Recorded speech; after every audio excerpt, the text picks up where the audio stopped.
Hi friends, ಎಲ್ಲರಿಗೂ ನಮಸ್ಕಾರ. ಸೌಮ್ಯ ಸವಿ ಅಡುಗೆಗೆ ಸ್ವಾಗತ. ಸಿಂಪಲ್ಲಾಗಿ ನಿಂಬೆಹಣ್ಣು ಚಿತ್ರಾನ್ನ ಹೇಗೆ ಮಾಡೋದು ಅಂತ ನೋಡೋಣ. ಈಗ ಬಾಣಲಿ ಇಟ್ಕೊಂಡು ಬಾಣಲಿ ಬಿಸಿ ಆದಮೇಲೆ 4ರಿಂದ 5 ಸ್ಪೂನು ಎಣ್ಣೆ ಹಾಕ್ಕೊಂಡಿದ್ದೀನಿ. ಎಣ್ಣೆ ಸ್ವಲ್ಪ ಜಾಸ್ತಿ ಇದ್ದರೆ ಚೆನ್ನಾಗಿರುತ್ತೆ. ಇದಕ್ಕೇ ಅರ್ಧ ಬಟ್ಲು ಕಡಲೆ ಬೀಜ ಹಾಕ್ಕೊಂಡು ಹುರ್ಕೊಳ್ತೀನಿ. ಇದು ಚಿಪ್ಪೆ ಎಲ್ಲ ಬಿಟ್ಕೋಬೇಕು, ಆ ರೀತಿ ಹುರ್ಕೊಬೇಕು.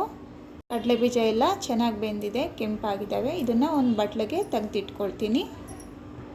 ನೋಡಿ, ಫುಲ್ಲು ತಕ್ಕೊಂಡಾದಮೇಲೆ ಈ ಎಣ್ಣೆಗೆ 1 ಸ್ಪೂನ್ ಸಾಸಿವೆ ಹಾಕ್ಕೊಳ್ತೀನಿ. ಜೀರಿಗೆ 1 ಸ್ಪೂನು, ಸಾಸಿವೆ ಸ್ವಲ್ಪ ಚಿಟಪಟ ಅಂದಮೇಲೆ ಕಡಲೆಬೇಳೆ 2 ಸ್ಪೂನು, ಉದ್ದಿನಬೇಳೆ 1 ಸ್ಪೂನು. ನಿಂಬೆಹಣ್ಣು ಚಿತ್ರಾನ್ನ ಬೇಗನೂ ಆಗುತ್ತೆ ಮತ್ತು ದೇವರ ನೈವೇದ್ಯಕ್ಕೂ ಬಳಸ್ಬೋದು. ಇದೊಂದು ಸ್ವಲ್ಪ ಕೆಂಪಣ್ಣ ಬಂದಮೇಲೆ ಹಸಿಮೆಣ್ಸಿನ್ಕಾಯಿ 4 ಅದು ಸೀಳು ಹಾಕಿದ್ದೀನಿ, ಕರಿಬೇವಿನ ಸೊಪ್ಪು ಮತ್ತು ತುರಿದಿರೋ ಅಂತಹ ಶುಂಠಿ ಹಾಕ್ತಾಯಿದ್ದೀನಿ. ಶುಂಠಿ ಹಾಕೋದ್ರಿಂದ ಒಳ್ಳೆ ಟೇಸ್ಟ್ ಬರುತ್ತೆ. ಅಷ್ಟು ಪುಡಿ ಅರ್ಧ ಸ್ಪೂನು, ಕಾಯಿ ತುರಿ ಅರ್ಧ ಬಟ್ಲು ಇದ್ರ ಜೊತೆನೇ ಹಾಕ್ಕೊಂಡು ಮಿಕ್ಸ್ ಮಾಡ್ಕೊಳ್ಬೇಕಾಗುತ್ತೆ. ಕಾಯಿ ತುರಿ ಹಾಕೋದ್ರಿಂದ ಚಿತ್ರಾನ್ನಕ್ಕೆ ಒಂದು ಒಳ್ಳೆ ಟೇಸ್ಟ್ ಬರುತ್ತೆ. ಮತ್ತು ಇದಕ್ಕೆ ಈರುಳ್ಳಿ ಏನು ಬಳಸ್ತಾ ಇಲ್ಲ. ಈ ಥರ ಪ್ಲೈನಾಗಿ ಮಾಡಿಕೊಂಡ್ರೆ ತುಂಬ ರುಚಿಯಾಗಿ ಬರುತ್ತೆ.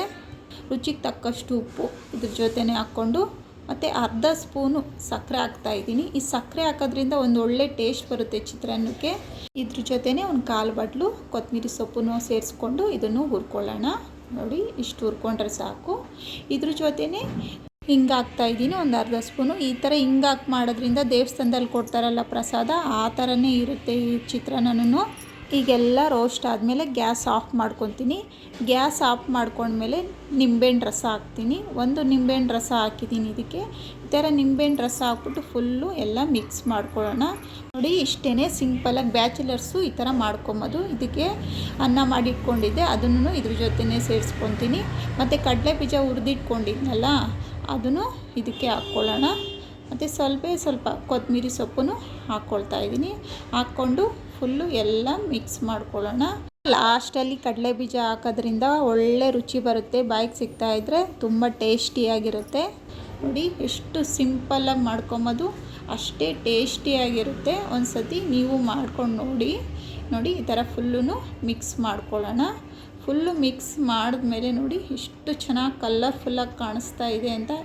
ಇದು ಡಿಫ್ರೆಂಟಾಗಿರುತ್ತೆ. ಈ ಥರ ಇಂಗು ಸಕ್ಕರೆ ಸ್ವಲ್ಪ ಹಾಕೋದ್ರಿಂದ ಡಿಫ್ರೆಂಟಾಗಿ ಟೇಸ್ಟ್ ಬರುತ್ತೆ. ಮತ್ತು ಈ ಗೊಜ್ಜೂ ಅಷ್ಟೇ ಒಂದು 2 ದಿನದವರೆಗೂ ಇಟ್ಕೊಬೋದು. ನೋಡಿದ್ರಲ್ಲ ಎಷ್ಟು ಸಿಂಪಲ್ಲಾಗಿ ನಿಂಬೆಹಣ್ಣು ಚಿತ್ರಾನ್ನ ಮಾಡೋದು ಅಂತ. ಹಾಗಿದ್ರೆ ನೀವು ಒಂದು ಸತಿ ಟ್ರೈ ಮಾಡಿ. ಹಾಗಿದ್ರೆ ಈ ವಿಡಿಯೋ ಇಷ್ಟ ಆಗಿದೆ ಅನ್ಕೋತೀನಿ. ಈ ವಿಡಿಯೋ ಇಷ್ಟ ಆದರೆ ಲೈಕ್ ಮಾಡಿ, ಶೇರ್ ಮಾಡಿ, ಸಬ್ಸ್ಕ್ರೈಬ್ ಮಾಡ್ಕೊಳ್ಳಿ. ಧನ್ಯವಾದಗಳು.